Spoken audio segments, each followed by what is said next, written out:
warahmatullahi wabarakatuh. Perkenalkan, nama saya Salsabila Aina Saada dari kelas Gersik 3B dengan NIM 152111913157157.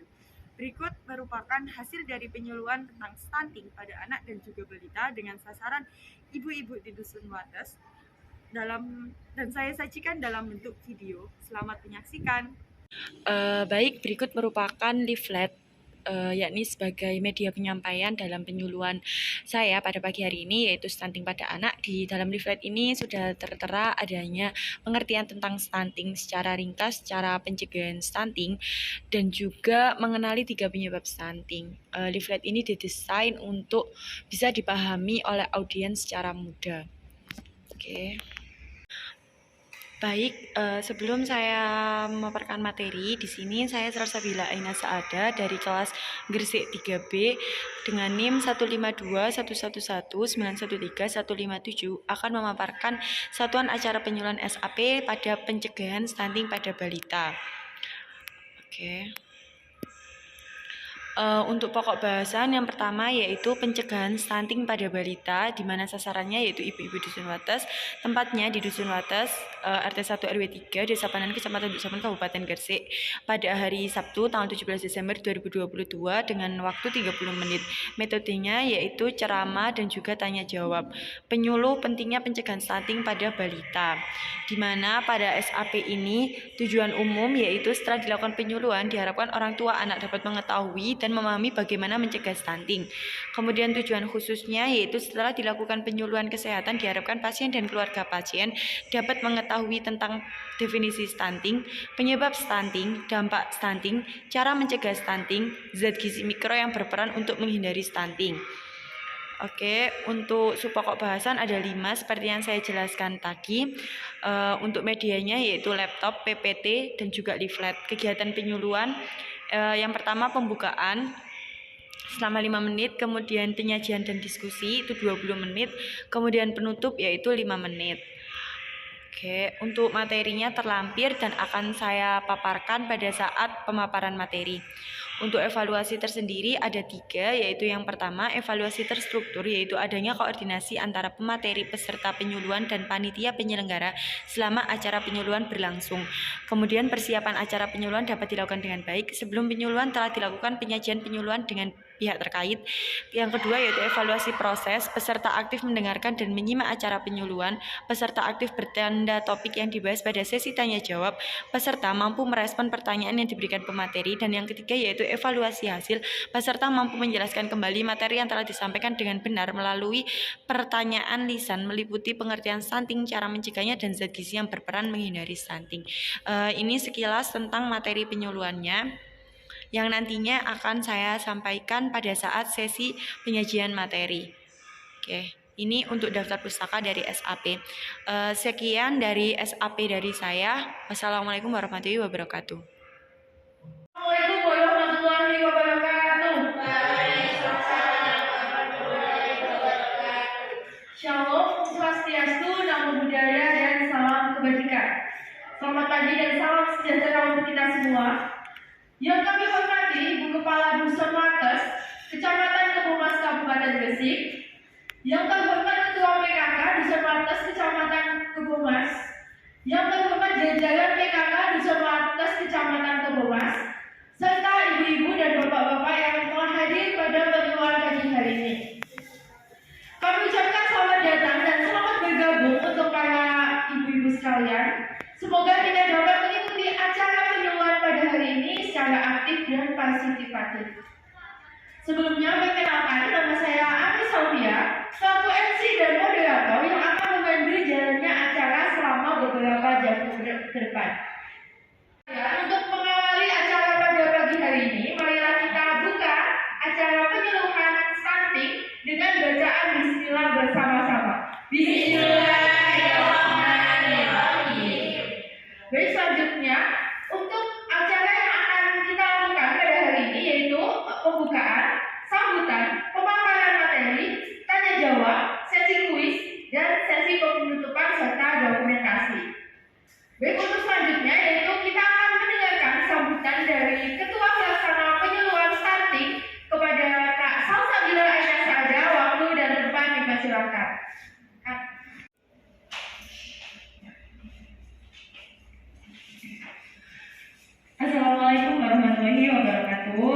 Waalaikumsalam warahmatullahi wabarakatuh. Selamat pagi untuk ibu-ibu semua yang sudah hadir dan juga menyempatkan waktunya untuk melakukan dengan saya, yaitu penyuluhan tentang stunting. Baik ibu-ibu, mungkin saya sedikit menjelaskan, sedikit memberikan gambaran kenapa sih saya melakukan penyuluhan tentang stunting. Karena Indonesia itu mengalami darurat stunting. Stunting itu berhubungan dengan balita. Mungkin ibu-ibu semua sudah paham terkait hal itu. Untuk lebih jelasnya, mungkin nanti saya akan menjelaskan di saat sesi pemaparan materi. Kemungkinan saya akan memaparkan materinya nanti sekitar 5-20 menit saja. Semoga ibu-ibu semua berkenan untuk mengikutinya sampai akhir ya. Sekali lagi, saya tidak banyak untuk menyampaikan tentang sambutan ini. Saya hanya menyampaikan terima kasih banyak pada ibu-ibu semua yang sudah menyempatkan waktunya. Mungkin itu saja dari saya. Wassalamualaikum warahmatullahi wabarakatuh. Waalaikumsalam warahmatullahi wabarakatuh. Saya kembalikan ke moderator. Baik, terima kasih kepada Kak Salsa atas sambutannya yang begitu meriah. Untuk selanjutnya kita akan masuk ke sesi inti, yaitu sesi pemaparan materi mengenai stunting pada balita yang akan disampaikan langsung oleh pemateri kita, yaitu Kak Salsabila Aminah Saada. Untuk Kak Salsabila, waktu dan tempat dipersilakan. Baik ibu-ibu, sudah siap ya untuk menerima materi dari saya tentang stunting pada balita. Sebelumnya, Ya. sebelum memulai materi, saya akan membagikan media yang akan saya gunakan, yaitu leaflet. Mungkin ibu-ibu bisa membacanya atau memberikan sedikit gambaran tentang materi yang akan saya paparkan. Baik ibu-ibu.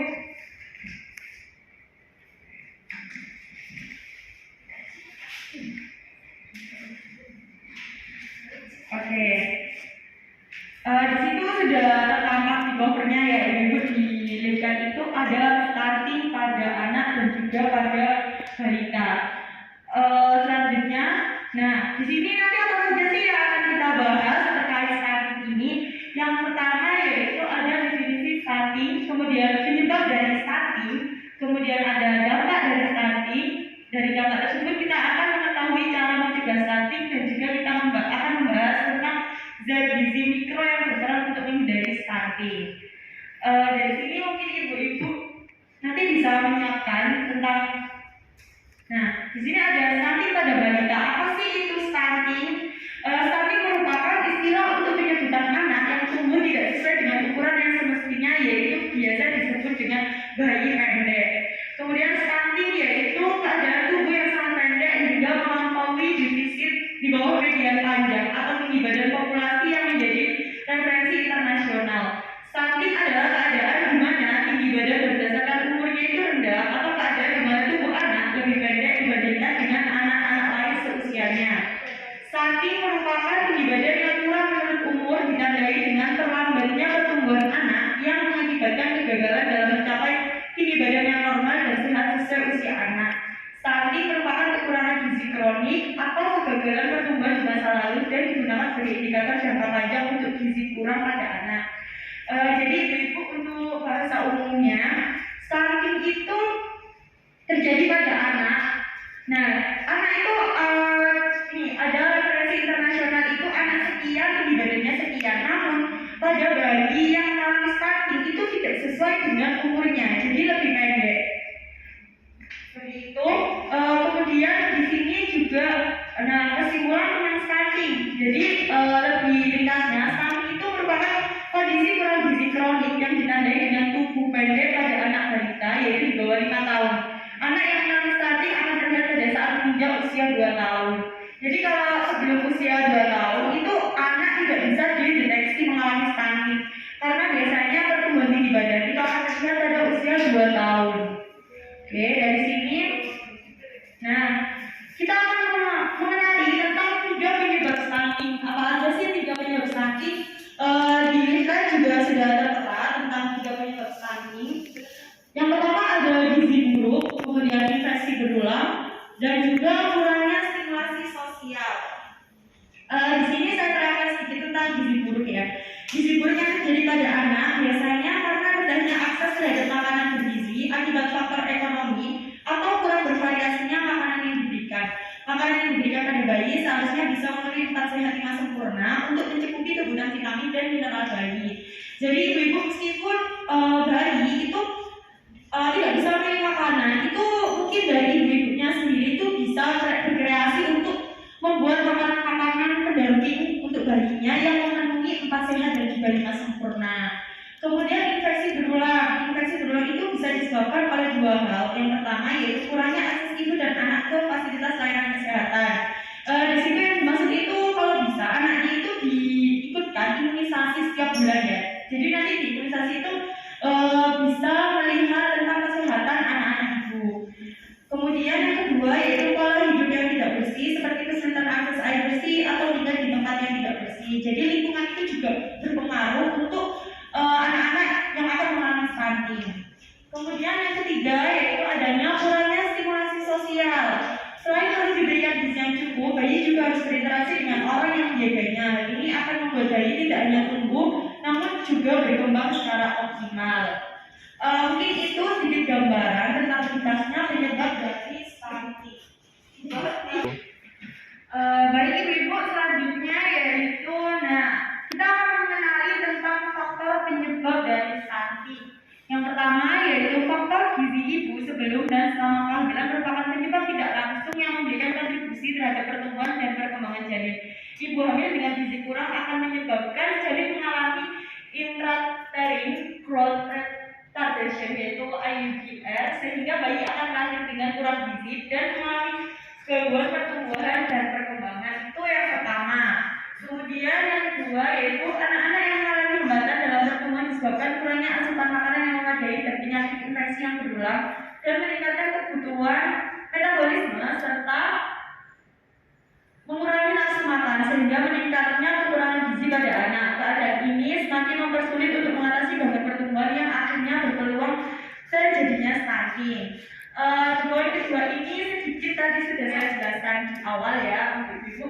Di sini akan saya jelaskan lebih umumnya. Jadi anak-anak kalau misalkan nafsu makannya sudah berkurang itu untuk tugas dari seorang ibu itu seperti yang saya jelaskan tadi yaitu berkreasi membuat makanan-makanan yang inovatif tapi tetap memenuhi fasilitas 5 sempurna sehingga anak-anak nanti itu akan menambah nafsu makannya dan tidak akan terjadi stunting pada anak akibat gizi kurang.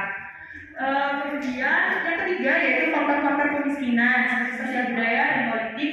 Kemudian meningkatnya infeksi penyakit, ketahanan pangan, tidak optimalnya cakupan dan kualitas pelayanan merupakan faktor yang secara bersama-sama maupun secara sendiri-sendiri berpengaruh pada keadaan gizi ibu hamil.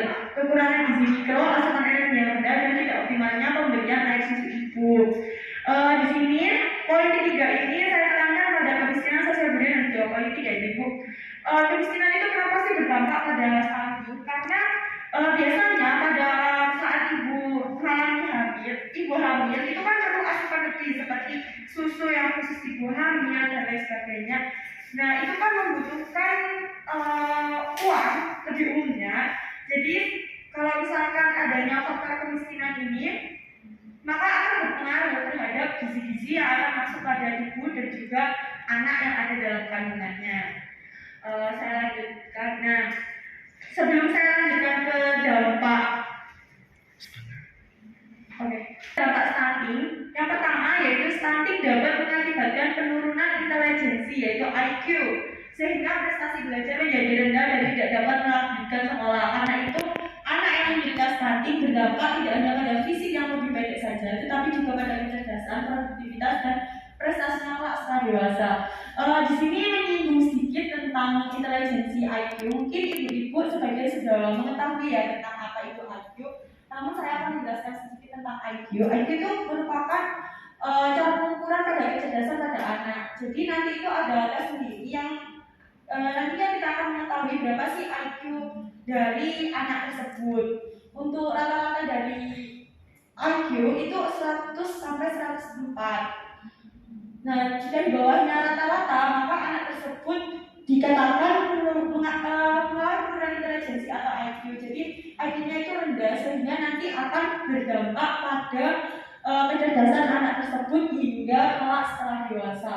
Kemudian dampak yang kedua yaitu merupakan faktor resiko meningkatnya angka kematian, kemampuan kognitif dan perkembangan motorik yang rendah serta si tubuh yang tidak seimbang. Jadi ketika bayi tersebut berada di dalam kandungan dan tidak mendapatkan asupan ataupun gizi yang cukup, maka nantinya jika lahir itu akan terjadi perkembangan motorik yang rendah atau biasa disebut dengan kecacatan.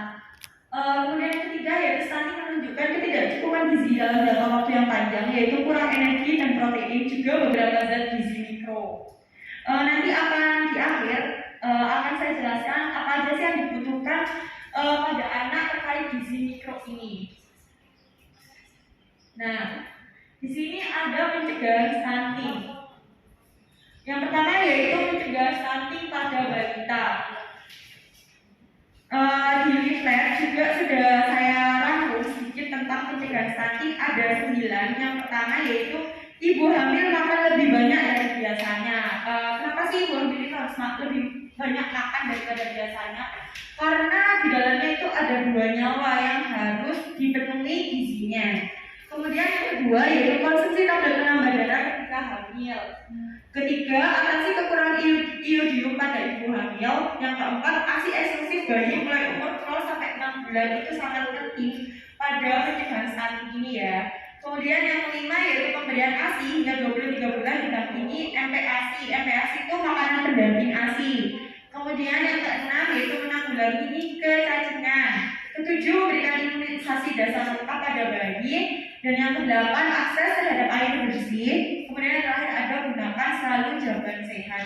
Jamban sehat itu jaraknya itu 10 meter dari pemukiman, dari rumah ke biasa disebut dengan sapi tank. Oke, saya kembali lagi ke PPT ya. Di sini kejadian balita stunting dapat diputus mata rantainya sejak janin dalam kandungan dengan cara melakukan pemenuhan kebutuhan zat gizi bagi ibu hamil. Artinya setiap ibu hamil harus mendapatkan makanan yang cukup gizi, mendapatkan suplementasi zat gizi yaitu tablet FE, dan terpantau kesehatannya. Selain itu, setiap bayi baru lahir hanya mendapat ASI saja sampai umur 6 bulan eksklusif. Dan setelah umur 6 bulan diberi makanan pendamping ASI, yaitu MPASI yang cukup jumlah dan kualitasnya. Dalam poin ini saya tekankan pada ini, mendapatkan ASI saja sampai umur 6 bulan yaitu eksklusif. Biasanya masih banyak saya jumpai ya beberapa ibu-ibu itu yang masih mengikuti pada zaman dahulu anak sebelum 6 bulan itu sudah disuapin pisang dan lain sebagainya. Itu tidak baik ya Bu, karena pada organ pencernaannya itu belum siap untuk menerima makanan-makanan yang sekeras itu. Betul. Bagi ibu-ibu di sini ada MPASI seperti yang saya jelaskan tadi. Mungkin ibu-ibu sebagian sudah ada pandangan ya makanan pendamping apa yang akan diberikan pada bayinya jika mengalami penurunan nafsu makan. Kemudian ada ini bersama dengan sektor lain meningkatkan kualitas sanitasi lingkungan dan penyediaan sarana prasarana dan akses keluarga terhadap sumber air terlindung serta pemukiman yang layak, juga meningkatkan akses keluarga terhadap daya beli pangan dan daya berobat bila sakit melalui penyediaan lapangan kerja dan peningkatan pendapatan. Kemudian peningkatan pendidikan ayah dan ibu yang berdampak pada pengetahuan dan kemampuan dalam menerapkan kesehatan dan gizi keluarganya sehingga anak berada dalam keadaan status gizi yang baik. Jadi tingkat pendidikan, kemiskinan dan lain sebagainya itu juga sangat berpengaruh pada kejadian stunting terhadap anak dan juga balita. Oke. Nah, kemudian ada penanggulangan dan pencegahan stunting pada bayi. Yang pertama, mulai daripada saat bayi lahir, persalinan ditolak oleh bidan atau dokter terlatih, dan begitu bayi lahir melakukan inisiasi menyusui dini. Bayi sampai dengan usia 6 bulan diberi ASI itu saja, yaitu ASI eksklusif.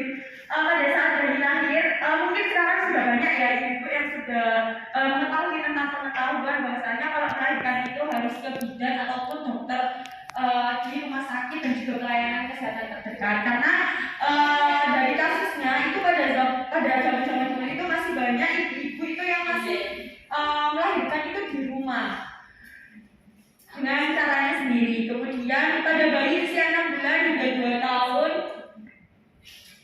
mulai usia 6 bulan selain ASI bayi diberi makanan pendamping ASI yaitu MPASI. Kemudian pemberian ASI terus dilakukan sampai bayi berumur atau lebih bayi dan anak memperoleh kapsul vitamin A atau buria imunisasi dasar lengkap. Jadi vitamin A, urea dan juga kedua ini itu didapatkan pada saat bayi melakukan imunisasi. Jadi setiap bulan itu akan ada imunisasi di posyandu terdekat sesuai dengan desa masing-masing. Oke, nah kemudian ada juga perilaku hidup bersih dan sehat harus diupayakan oleh setiap rumah tangga seperti akses terhadap air bersih, kemudian jarak sapi dengan rumah, kemudian rumah yang tidak dekat dengan seperti kandang binatang, kandang burung, kandang ayam, kandang sapi, kandang kambing itu kalau bisa itu jauh dari rumah warga sehingga tidak mengganggu baik udara, lingkungan dan lain sebagainya. Oke, selanjutnya di sini kita akan membahas dengan zat gizi mikro yang berperan untuk menghindari stunting. Di zat gizi mikro ini nantinya akan berhubungan dengan beberapa makanan yang mengandung zat mikro sekian. Yang pertama yaitu ada kalsium. Zat gizi kalsium ini berfungsi dalam pembentukan tulang serta gigi, pembekuan darah dan kontraksi otot. Bahkan makanan sumber kalium antara lain yaitu ikan teri kering, telur, susu, keju dan juga kacang-kacangan. Ini untuk kalsium saja. Kemudian yang kedua ada yodium. Yodium ini berguna bagi hormon tiroid, di mana hormon tiroid mengatur metabolisme pertumbuhan dan perkembangan tubuh. Yodium juga penting untuk mencegah gondok dan kekecilan. Dan makanan bersumber yodium itu ikan laut seperti ikan asin, udang dan kerang. Namun ini juga seperti ikan laut yang banyak mengandung yodium itu juga tidak bagus jika dikonsumsi terus-menerus. Mungkin ini tuh untuk selingan aja, untuk menghindari adanya penyakit gondok. Yang ketiga yaitu zinc. Zinc ini berfungsi dalam metabolisme tulang, penyembuhan luka, fungsi kekebalan dan pengembangan fungsi reproduksi laki-laki. Bahan makanan sumber zinc yaitu ada hati, kerang, telur dan juga kacang-kacangan. Kemudian ada zat besi. Zat besi ini berfungsi dalam sistem kekebalan tubuh yaitu pertumbuhan otak dan metabolisme energi. Sumber zat besi antara lain ada hati, telur, ikan, kacang-kacangan, sayuran hijau dan buah-buahan. Di sini ada 4 zat mikro yang sudah saya jelaskan, banyak pada kacang-kacangan. Namun ini semua itu bisa diberikan pada bayi yang belum mengalami pertumbuhan gigi itu dengan cara dihaluskan. Nah dari sedikit pandangan tentang zat gizi mikro ini, nanti ibu-ibu mungkin bisa memodifikasi makanan-makanan apa aja sih yang dibutuhkan pada anaknya. Zat gizi mikro mana yang dibutuhkan itu sesuai dengan zat makanan-makanan yang sudah disebutkan ini bisa dihaluskan terlebih dahulu baru diberikan pada bayi atau balita ibu-ibu. Baik, saya sudah berada di akhir acara tentang pemaparan materi kali ini ya. Sesi tanya jawab dan juga beberapa pertanyaan terkait materi yang sudah saya jelaskan di atas. Mungkin ada yang bertanya? 3. Oke, baik ibu-ibu semua, terima kasih sudah antusias untuk mendengarkan materi dari saya. Mungkin itu saja yang bisa saya jelaskan. Kurang lebihnya saya mohon maaf. Assalamualaikum warahmatullahi wabarakatuh. Saya kembalikan kepada moderator. Waalaikumsalam.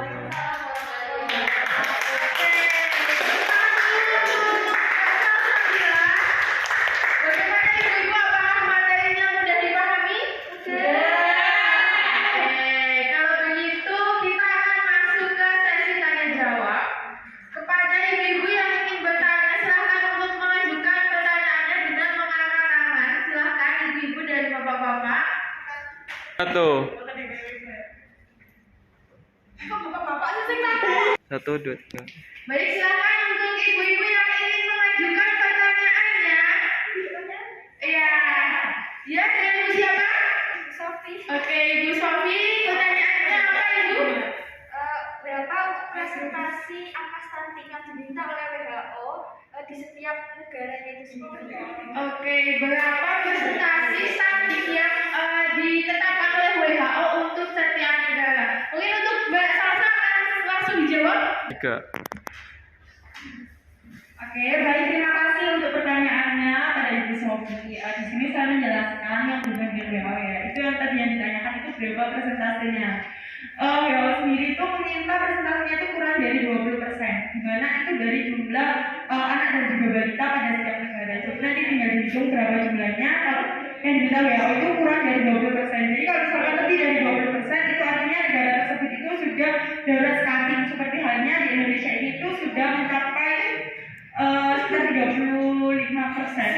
darurat stunting. Seperti itu sudah jelas? Oke, baik, terima kasih. Oke, terima kasih untuk Mbak Salsa atas jawabannya. Apakah ada yang ingin bertanya lagi, ibu-ibu? Tuh. Ayo ibu-ibu yang ingin mengajukan pertanyaannya. Ayo. Bertanya ya, kalau anaknya udah stunting itu gimana merawatnya? Ntar dah. Oh, Ibu Cindy, oke. Pertanyaannya tadi, bagaimana cara merawat anak yang sudah terlanjur stunting? Oke, langsung dijawab saja ya, Mbak Salsa. 3. Oke, baik, terima kasih untuk pertanyaannya Mbak Cindy. Bagaimana sih cara merawat anak atau anak yang sudah mengalami stunting? Seperti yang sudah saya jelaskan tadi, anak itu bisa dilihat stunting kalau sudah usia 2 tahun. Nah, bagaimana sih cara merawatnya? Mungkin ibu-ibu bisa memberikan asupan makanan yang bergizi. Seperti yang saya jelaskan tadi, yaitu yang memenuhi 4 sehat, 5 sempurna. Kalau bisa diberikan makanan-makanan tambahan seperti susu dan lain sebagainya. Jadi nanti anak itu akan mengalami pertumbuhan yang signifikan sesuai dengan usianya. Seperti itu, apakah sudah jelas? Baik, terima kasih. 3. Oke, terima kasih untuk Mbak Salsa atas jawabannya. Mbak Cindy, apakah sudah puas dengan jawabannya? Oke, ibu-ibu apakah ada yang ingin bertanya lagi? Ya, mungkin sudah cukup ya. Oke, nah tibalah kita di sesi akhir dari penyuluhan kita pada pagi hari ini. Saya mewakili tim yang bertugas mengucapkan undur diri dan mohon maaf apabila terdapat kesalahan dan kesalahan teknis. Oke, saya akhiri. Wassalamualaikum warahmatullahi wabarakatuh.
Gimana? Sudah menyaksikan video hasil dari penyuluhan saya kan?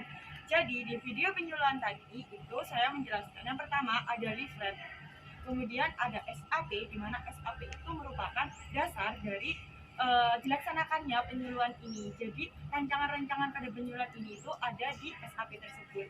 Kemudian dalam penyajian materinya saya sudah menjelaskan ada definisi tentang stunting, pencegahan tentang stunting, kemudian dampak dari stunting, dan juga saya juga menjelaskan dan memberikan beberapa contoh makanan yang bergizi dan untuk menanggulangi stunting pada anak. Jadi untuk semua audiens yang sudah menonton video ini, semoga bisa bermanfaat untuk semua orang ya. Terima kasih, see you, dan wassalamualaikum warahmatullahi wabarakatuh.